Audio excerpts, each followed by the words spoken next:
How are you doing? I am doing good. Oh, great. I'm really, really so, glad to be here. Yeah, I know. And so, yeah, I'm Alfine and I'm a practical theologian. Yes. So, And you're doing your doctorate. yeah, It's a big deal, guys. Oh, really? Thanks so much. Thanks. Yeah. I bless the name of the Lord. So, no.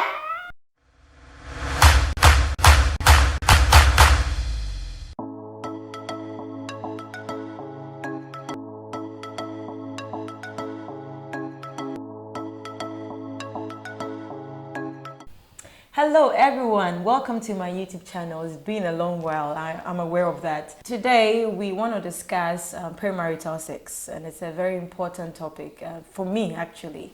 And interviewing an amazing lady. Her name is Alfine Consolence Ojambo. I love her name. And she's beautiful, she's bubbly. I call her the sun.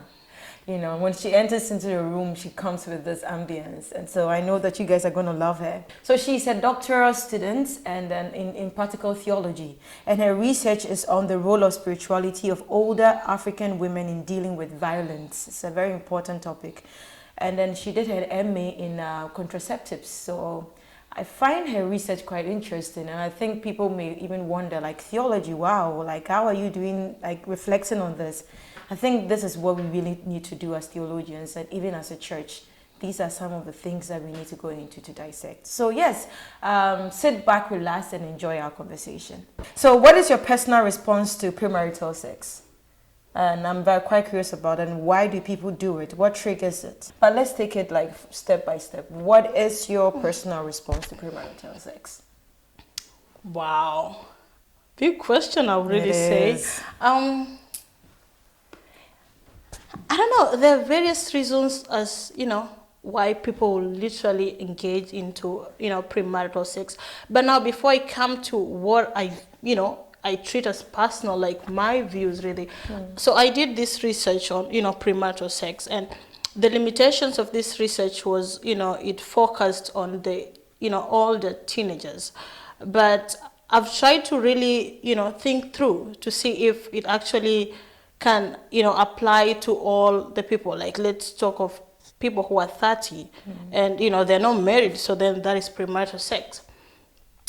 And then just so as, we state the things straight, premarital sex here is just having, sex, whether you guys are a couple or whatever, but you're not like legally married. Okay. Yeah. So, and I think there are lots of reasons. And in my research, I actually found out that I wanted to laugh about that. So in my research, I actually found out that, teenagers engaged, because they wanted to have,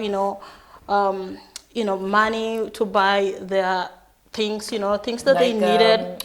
What do you call the sanitary pads and stuff like that? Yeah, those are really very essential. So they needed to buy that. But some as well did it out of curiosity because, it's like, this is a no-go zone topic. You don't talk about it, and I remember actually when I was growing up in primary school, they would tell you it was a mixed school, but you're not allowed to sit with boys. So you keep on asking why, then this raises questions. So you want to find out, but nobody is telling you the reason, so you find out the reason yourself. And then that is what people also do because you really want to do it. And then also something has to do with poor parenting, because some parents are not just there. And, we are living in a world where everyone is chasing money. Everything is characterized by, what you have. And so the thing is, you're not present. So then somebody has to be present for them. And of course, so that also happens a lot. But also we can also say that, premarital sex can happen, in forms of abuse, quote unquote, where children are being abused right now. When they grow with that abuse and stuff like that, but also, older people are being raped. And if you're a woman, like you go to a club, you are dragged, for instance, then, you engage in this kind of sex, but then, yeah, so it happens also in that context. Yeah. But I also think that, let me think about that point you had. Yeah, so I also think that it's a norm, by the way. It's really normal because everyone is having sex right Yeah. now. So then Yeah. if you're not having sex, then there is peer pressure. Then that means like you don't want to become a social misfit. That's a good point. Yeah. So then you're like, you have to fit in. Yeah. And you also have to, talk about the stories, you want the experience. And so many people do that because of what society now, and youths right now want, for instance. And yeah, but now if you talk about what really triggers it, that's also another question altogether. Although they're kind of related, but it's a little bit, bit different. Yeah. So we can talk about poverty. If you're poor, right? Yeah. You need the funds for your things to do some other stuff. So then that is one. But I also think that, some people, especially in rural areas, girls normally, engage in premarital sex a lot. And the only reason you can find out that, you had premarital sex because it's not written on your forehead, it's only when you get pregnant. So then we have like pregnancies here and there. And if like my study group were actually teenagers. So teenage pregnancies are actually high, in rural areas. And also because, there are lots of, the environment actually sustains it. Because where I come from actually, boys have their own quarters. So I can just smuggle, I don't know if that is the word, smuggle a girl in and then, do stuff with her. Yeah. Or maybe there are lots of even bushes. So you engage in, it's like environment is really, there, Yeah. But in the series, you're staying with your parents and stuff. So it's a bit difficult. But I think another problem is also, I would say, patriarchy is to blame. Or cultures where, we are speaking to the girls and we are saying, don't do this. You have the powers to not do this. This one is wrong. And all that kind of stuff. But we're not speaking to the boys. That's a good point. So then the boys actually are literally, you teach the girl, but you don't teach the boy. So when they meet, there is a difference. So then as a lady, of course, if a guy will tell me like, if I see you, I die. Something like that. Then I'll be swayed off, whether you told me that it's upon me. Of course, who doesn't want somebody to die for them? So I think that there are various reasons, just to name a few, right?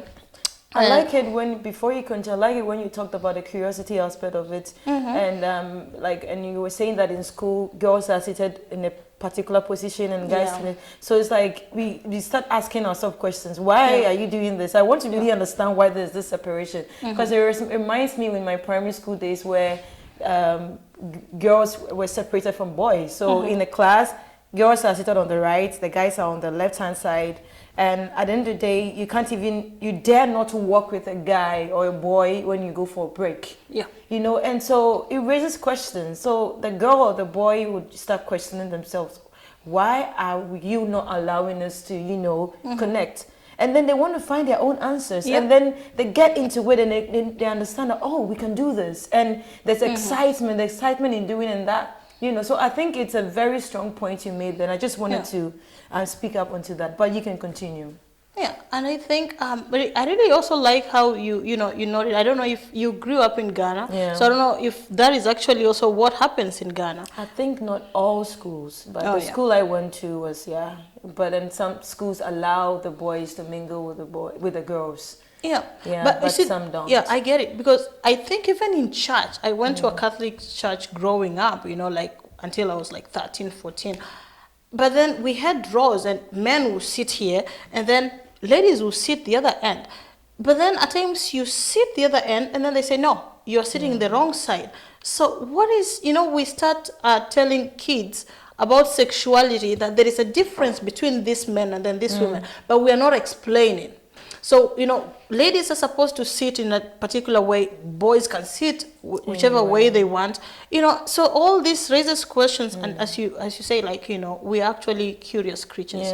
So then we try to find out. And, once you Google it, it's there.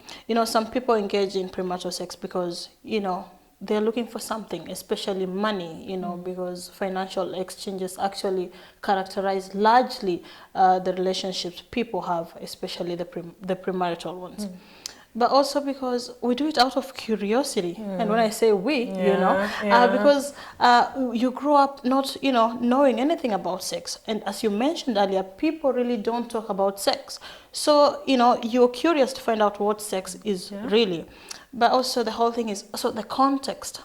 I would say that in rural areas, we have the environment that literally facilitates having sex. There are lots of bushes and people can actually, do that. And this is actually not the case, in the cities where you are staying, with your parents. So you have limited freedom to, do or rather engage in sex. But I also say it's a matter of, peer pressure. Yeah. You want to fit in. That's true. So you need also a story to tell. So then you engage in sex. And on that note, it's also just, it's norm. It's normal to engage in sex. Everyone is doing it. So then people are actually, doing it.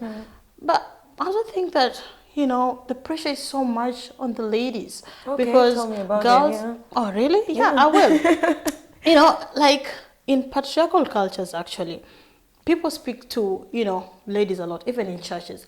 You have to abstain, but then they don't speak to men. They don't speak to boys. So then two people meet, and then girls have been talked to, and the boys have not been talked to. So then you listen to the boy, and you fall for it. So I think there are also other reasons that I would say. But then I'll say that, of course, like we can mention the internet. You get there, you see everything is being done, and then you do it. And so scientifically, our bodies are actually made of hormones. And, there's this time you feel like you want to channel your libido somewhere. Yeah. And the internet paves the way. And there are things, so many reasons actually play, a role in how and why and when you're engaging in, premarital sex. Thank you so much for that response. And I like it when you talked about the fact that the men or the boys are not being talked to. So it means that parents really have a lot of work to do. Like, you just don't talk to just your daughters, but also the boys as well. Yeah, that is actually Can you hit more on that? Yeah. That is very important, actually. And it's also sad that, it's girls are given the responsibilities to take care of their bodies. And then they don't speak to the boys. And especially when even the parents are even absent. Right now, we are living in a world where everyone is working, everyone is busy. So you don't concentrate on your boys. And actually, boys can take care of themselves. But girls, if you give in, you suffer the consequences because you can get pregnant. The boys don't get pregnant. They continue schooling, they continue their life, you don't. So then they actually put the pressure on you. So if a girl wants to have, a better life, don't do it. But then the pregnancy, or rather the effects like even diseases, STIs and stuff, the boy also can suffer them. So we actually need to come to a point where we talk to both of them.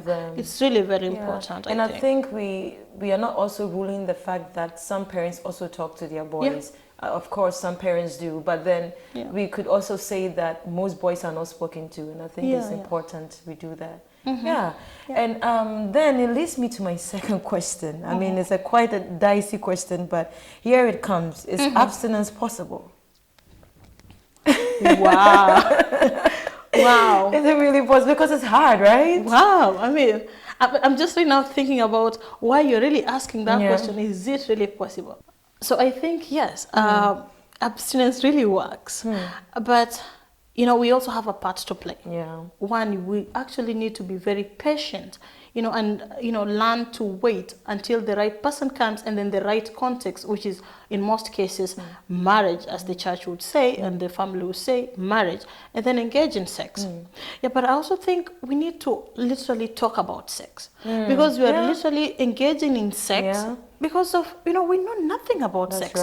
So we want to find out, for ourselves, but we should actually make it quite obvious and normal. Like, it should be a discussion, not a no-go zone to talk about sex. But I also think, when especially you have something, people in power, like people who have money, and when they're having sex, with the others, and then you have to give them money. I also think it's very important to actually show kindness without expecting, sex as a payback. So you have to be kind with me if you want to help me, but then don't expect me to give you sex. Something back, I think that is not really right.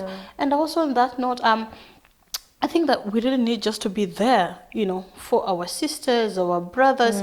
Parents have to be there for their kids. We need to be there for our friends, So you have to listen to somebody so that they show them that love. So that, when they lack a friend, they find a friend in somebody else. When they lack a father or a mother, they find it in somebody else. And they end up engaging, in this kind of sex. And it's really sad that you're engaging in sex, not because you want to, but you're lacking something. So you go and find it there.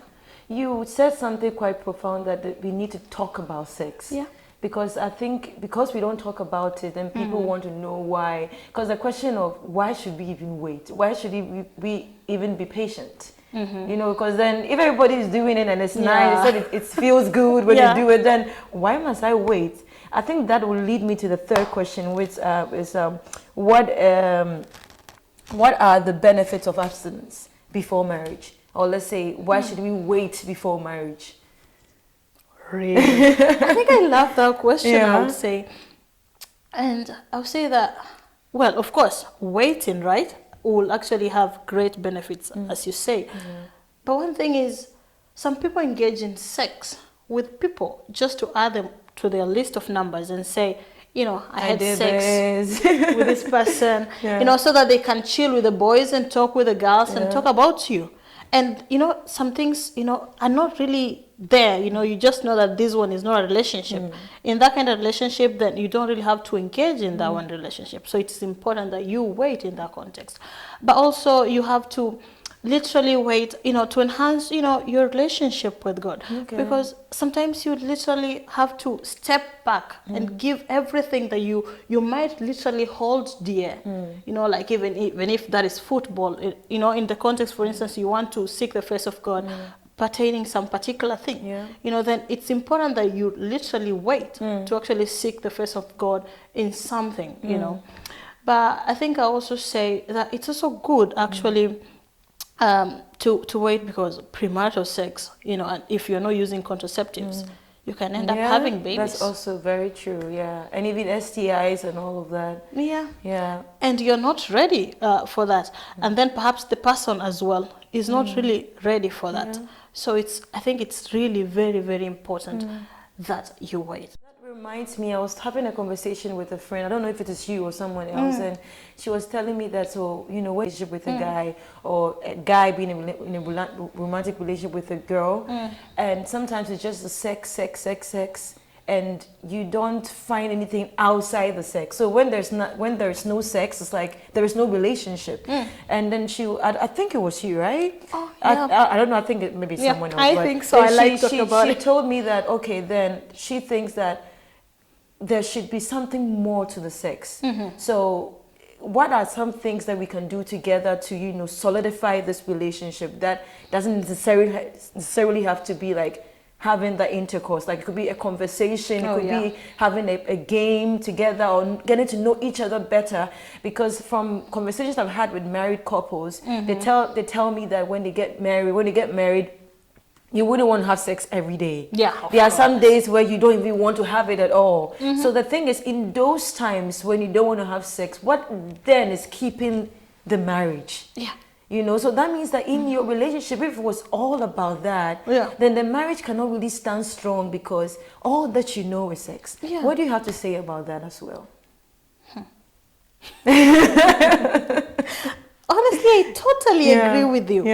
And because it's really true, because if you put sex first on the table, then you connect with this person, your partner, or you guys become a couple, but then the central point is sex. So you will not be able to even learn the personality of these people, because what you care so much is sex. Now let's talk about this person being good in bed.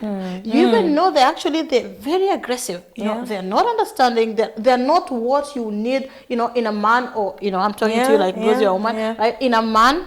But then you cannot move, because this is what they have to offer you. It's good, right? So you don't bond with them in other ways. And I've not really had a conversation with married couples that you have had, and I think that it's also boring in a relationship, because all the time you don't do sex.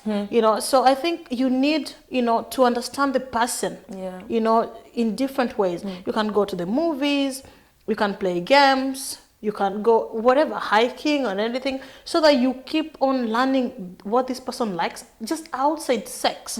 So sex should be like, some toppings. The icing on the top, on the cake. Yeah. So that in case sex is not there, yeah. for instance, the person is sick, you can survive. Or the person cannot give you that sex, you'll be able to at least marry the person, or rather stay with the person you married for other different reasons apart from sex. Because everyone can give you sex, but not everyone will give you other things which are actually mental. That's a good point. Yeah, really. I think then it means it pays to really wait. And it's hard. Yeah, I know it's hard because, of course, we are humans and we feel like we want to have sex and stuff like that. But it pays to wait, huh? It is, because imagine if you engaged in a in a premarital sex with somebody, right? You're dating somebody, but then all of a sudden you realize, oh, this is not the person, and you have to walk away. It becomes a little bit difficult to do that, because first of all, you're attached to this person, you love their sex, so it becomes difficult. But if I didn't have any attachment with you whatsoever, I'll just say, really we tried. We tried, we try again tomorrow. So then that is the whole thing. So it pays literally to wait, especially when you need to learn the person you are really waiting to get into this thing with. You just don't do it with anyone who doesn't deserve. And these are some conversations that people don't have. We don't have it. We just do it anyhow. But it's really important that we wait, and I think it's really helpful to wait, I would say. Thank you so much. Her full name is Alfin Consilence Ujiambo. Beautiful name. Oh, thank you. Thank you so much for coming and having this important conversation with us. And then to you all, I hope that this was a blessing. I hope that you learned something out of it. And I think if you are in a relationship, if you are Christians, and you're in a relationship and you are struggling to, wait and, stuff like that, I think one of the things you can do is just also, like she already made some point, but you could learn each other in terms of who are we. Like we all have like different purposes or shared purposes together. How do we build on ourselves? And then now that we are not married, so like you concentrate on that and build on that. You do all other kinds of things, like you talked about hiking and everything. And then by the time you get married and you're together, there's something solid to hold on to, something concrete to hold on to. And the sex, as she said, is the icing on the top. So you have that, but at the same time, there's something solid to embrace. Thank you so much for watching once again. And then if you have any questions, just comment below.